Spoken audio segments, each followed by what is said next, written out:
नमस्कार मित्रांनो. सध्या भारतात अनेक प्रकारचे स्कॅम चालू आहेत. त्यामधला एक प्रकार म्हणजे सेक्सटॉर्शन.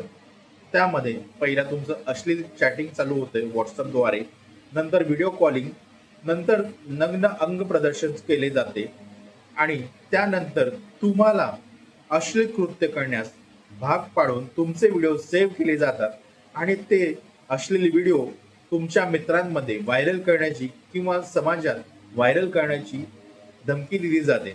ते तसे न करण्यास तुम्हाला पैशाची मागणी केली जाते आणि त्याद्वारे तुम्ही त्यांना बळी पडून पैसे देण्यास भाग पाडतात. असे जर तुमच्या सोबत घडले तर तुम्ही तत्काळ नजदीकच्या पोलीस स्टेशनला जाऊन तुमची तक्रार नोंदवावी किंवा 1930 या सायबर क्राईम हेल्पलाईन वरती तुमची तक्रार नोंदवावी. जय हिंद.